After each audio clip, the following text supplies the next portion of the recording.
The prison population has increased a total of 24% in the span of 18 years between 2000 and 2018. Connection of school, learning disabilities, language barriers, limiting books, funding, etc. are all prominent issues in our criminal justice system regarding education and literacy.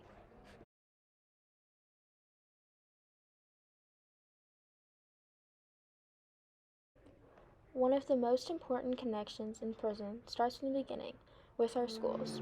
There are lots of flaws in the education system that make up the school to prison pipeline that's around today.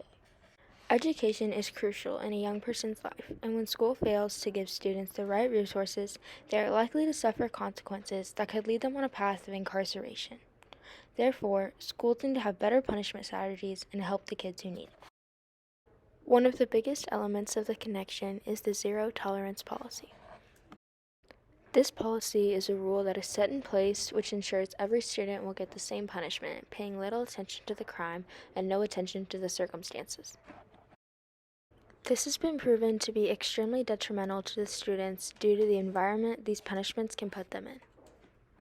It also takes the kids out of social settings that are essential to their growth and development. The zero tolerance policy has been put into effect in the first place to create an equal penalty for all students, but it has a tendency to divide students by groups such as race, gender, and etc. The reason why systems like this are still effective today is because the schools who use these are clever in the excuses they make, which leads them to go unquestioned. The best way to help this issue inside of schools is to shed light on it and bring awareness to the way our school systems work.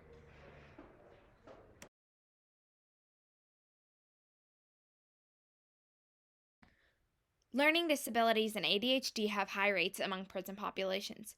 The reason for this is likely prisoners not receiving proper aid when they were younger.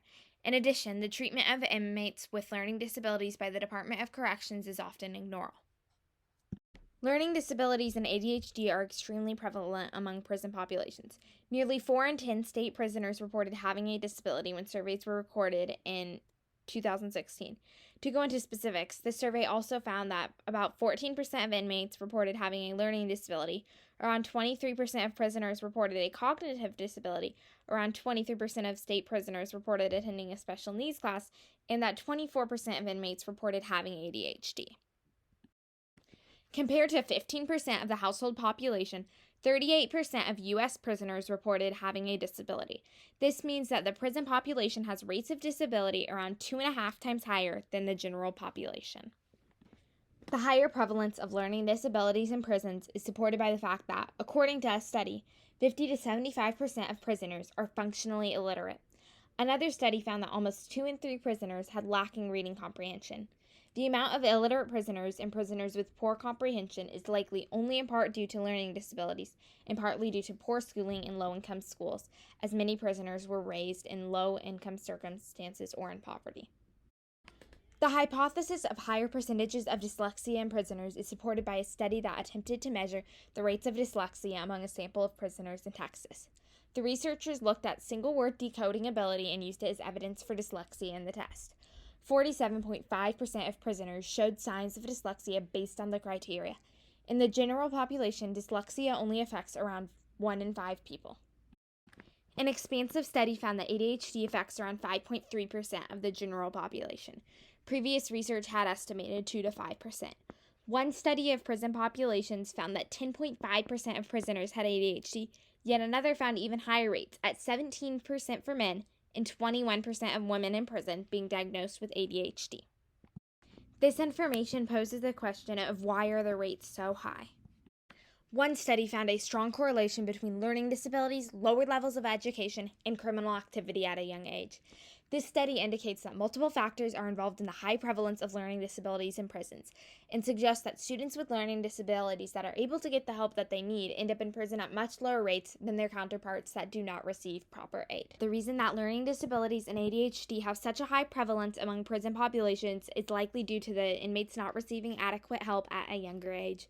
Therefore, the identification and support of young people with learning disabilities is crucial to helping reduce the prison population of the future and helping these young people onto a more successful path in life. Surveys were conducted on prisoners with learning disabilities by the Prison Reform Trust. These surveys asked about prisoners with learning disabilities experiences and challenges in prisons. When one prisoner was asked what he would do if he didn't understand something, he said, "I wouldn't do anything really. I'd be too scared to ask, so I'd do nothing." Another inmate explained how he filled out his meal sheet. "I knew A was sandwiches, so I lived off sandwiches." A younger prisoner said, "I haven't been asked if I want to go to education. I don't mind going. No one has ever talked to me or assessed me for my ability to do activities."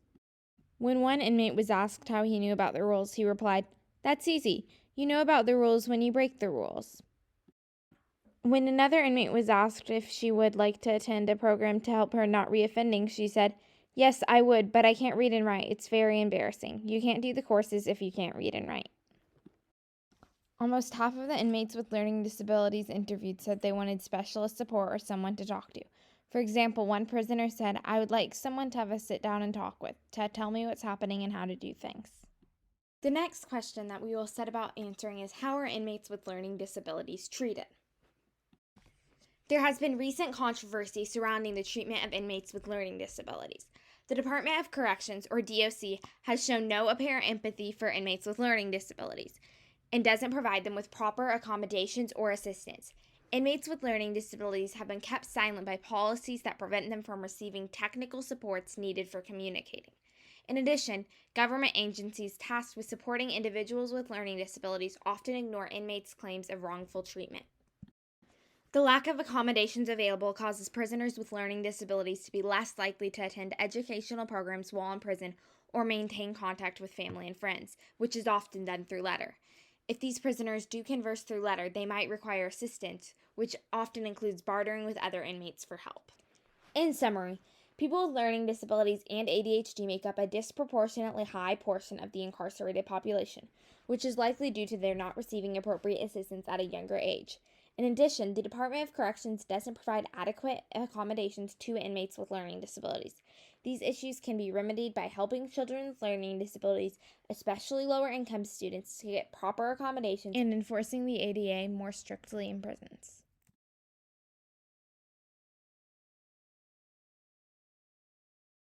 Unfortunately, there aren't enough law enforcement officers and agents that are bilingual.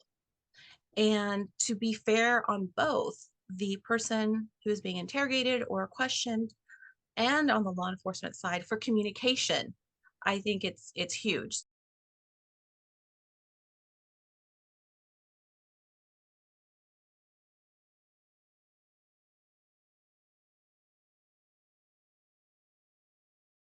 The language barrier in prisons presents further issues of incompetence, lack of understanding, and limited communication ability, impacting connectedness, effectiveness, and fair treatment in prisons. According to the Language Barriers in the Criminal Justice System, a document from the Institute for Crime and Justice Policy Research, overall speakers of ESL, English as their second language, can be disadvantaged, both in that they may be denied fair justice outcomes and in terms of constraints on access to services and support, including rehabilitative initiatives. In addition, language needs intersect with other vulnerabilities, and taken together, these can further reduce access to services and support in the criminal justice system. There are many cases in which a misunderstanding can build an unstable foundation for one in interrogation, as well as an unfair consideration of their story.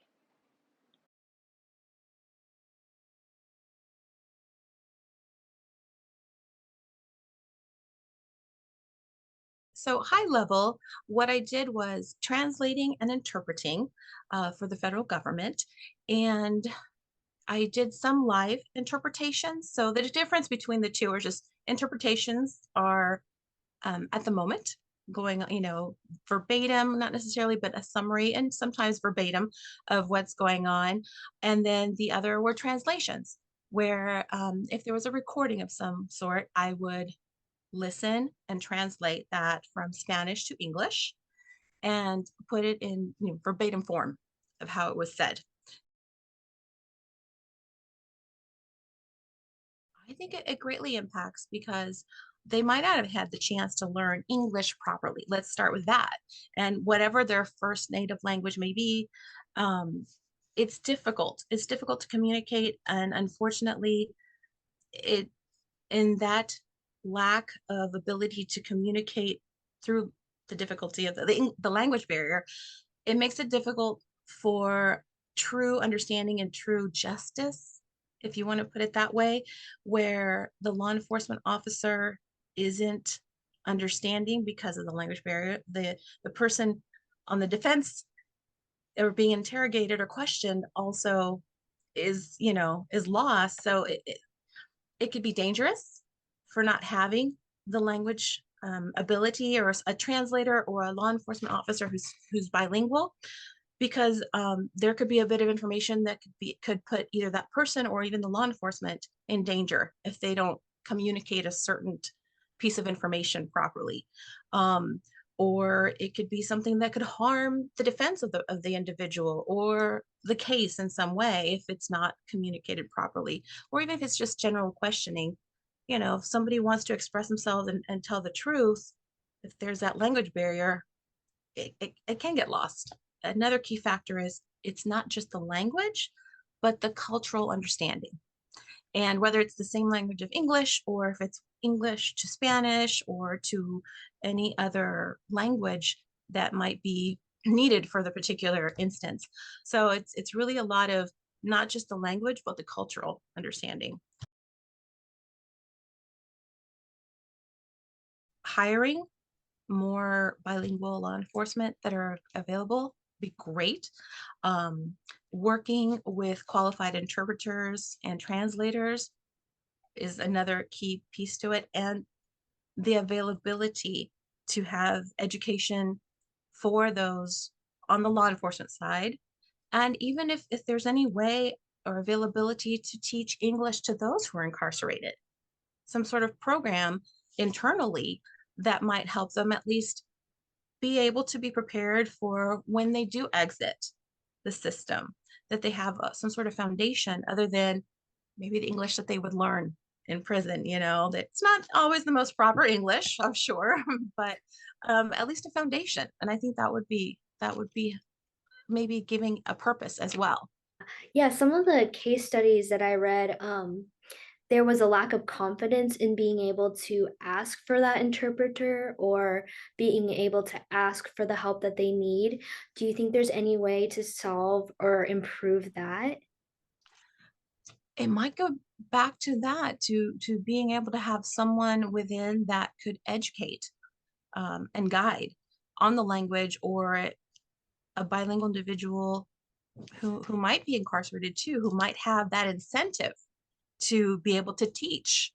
If that's even a possibility, I don't know, but that would give them an incentive. It would probably cut down on any type of funding. I don't know. That's another question that could be out there, but have that availability would be helpful, would be great. A sense of purpose for those who are looking for one, maybe, and also be able to help themselves in situations where, learning little by little, they can advance and have the confidence to ask for more help if needed.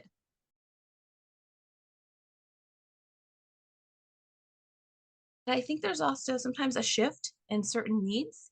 Um, and I think that everybody can contribute to make that difference. And having that ability to put out there the importance of bilingual law enforcement, and representation is another part. I think if we see a lot of representation, no matter what language or what country or what culture within law enforcement, I think it would help that communication and that understanding of one another, rather than any negativity on one side or the other. But I can definitely see that improving the trust level Yes. in between interrogations, if that were an issue before, the level of being able to feel like you can talk in between, even with that language barrier, I think is really important.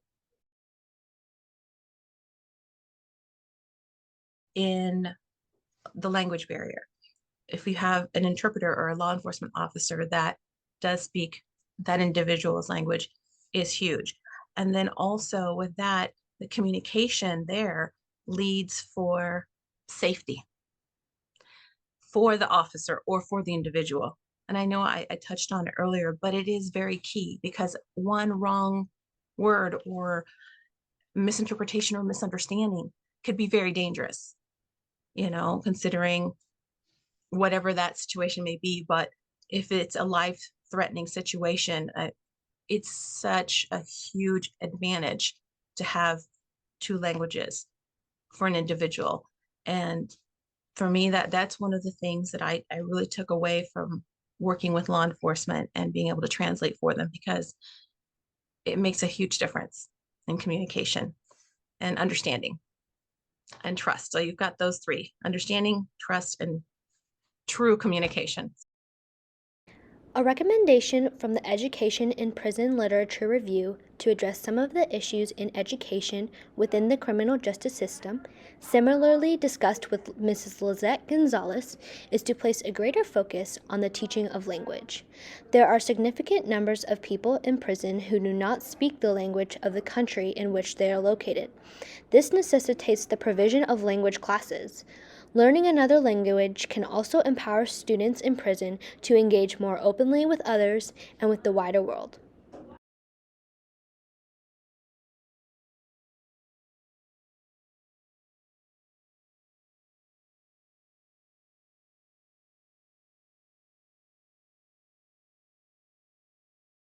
One proposed solution to unethical or overreaching book bans is to monitor the books banned in prisons by making a comprehensive log.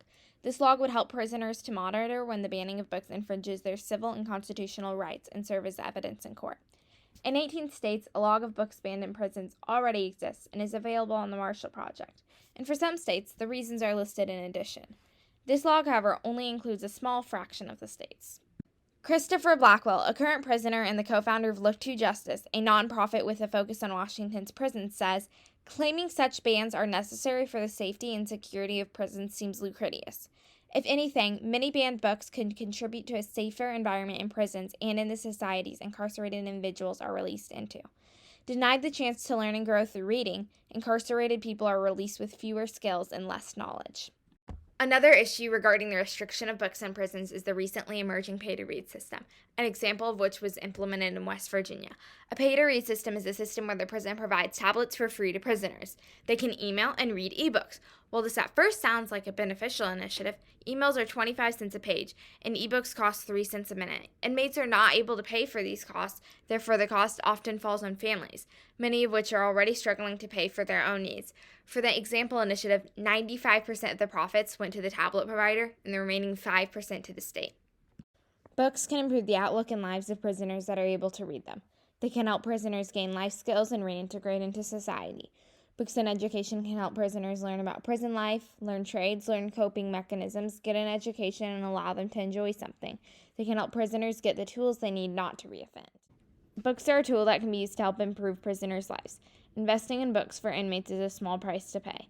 To quote Chris Wilson, a former inmate and author of the book The Master Plan, My Journey from a Life in Prison to a Life of Purpose, there are not 1,000 inmates in prison right now like us. There are not 10,000. There are hundreds of thousands. Imagine where we'd be if our society made a few basic investments, like covering the cost of books, for each of them. Imagine how much human potential we are losing every day we fail to do so.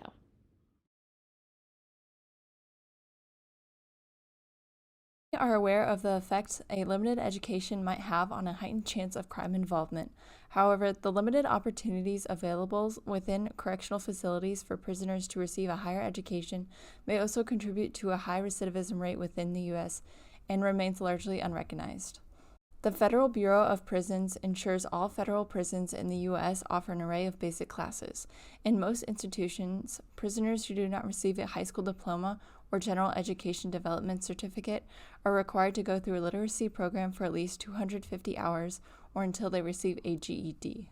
Because their incarcerated population is less likely to have received an education equivalent to that of the non-incarcerated population, these educational programs prove to be detrimental in providing prisoners with the opportunity to expand their education. While federal prisons offer general education programs for free, more often than not, prisoners are responsible for funding a post-secondary education themselves. This may be partially because inmates are more likely to be impoverished than the general population. For a population that earns less, it is often beyond the means of those incarcerated to pursue a higher education without external help. This external help can come in the form of private organizations. However, these individual organizations can only reach a small fraction of the entire incarcerated population. Inmates receive limited accommodations in the form of federal or state government assistance in the way of funding that is often necessary for prisoners to pursue post-secondary education opportunities. In a historical context, post-secondary education opportunities for inmates in the United States has changed over time. Federal economic support for prisoners pursuing a post-secondary education began in 1964 when President Johnson passed the Office of Economic Opportunity to reduce poverty and increase job opportunities. The available financial assistance extended to college prison programs in certain states. In 1972, the Basic Educational Opportunity Grants became accessible for incarcerated students. The Violent Crime and Law Enforcement Act of 1994, signed by Bill Clinton, limited access to college classes offered in prison by cutting federal funding to educational programs in prison. This was largely in part due to the tough-on-crime mentality of the 90s. The Second Chance Pell experiment was established in 2015 by the Obama administration to provide Pell Grants to incarcerated individuals so that they could participate in post-secondary programs. The Trump administration expanded on that program and made eligibility more accessible. This was done to make people more employable post-prison release. Can taxpayers afford to support inmates' post-secondary education? And is it morally correct to spend taxpayer money on those federally funded post-secondary educational programs for prisoners? By looking at the issue on a broad scale, taxpayer money spent on funding these post-secondary education programs in prison could be saved in the long run by reducing recidivism rates. By reducing the chance for those previously incarcerated to commit crime post-release, the investment into educational programs in prison proves beneficial to both those formerly incarcerated and the taxpayers supporting said programs. As the Prison Education Foundation states, earning a college degree can turn wasted years into investment years for those in correctional facilities. The federal government should continue to fund educational programs available for prisoners, including scholarship opportunities for post-secondary programs. Investing in these programs can reduce the recidivism rate within the U.S., which ultimately saves taxpayer money while allowing inmates to access educational opportunities that could benefit their livelihood post-release.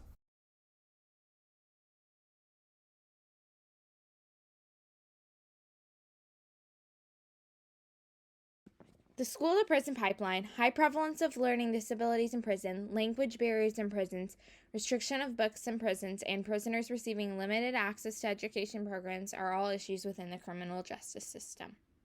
Remedying these issues is possible if greater investment is applied to schools dedicated to help struggling students and if more money and resources are allotted towards the education of the incarcerated population.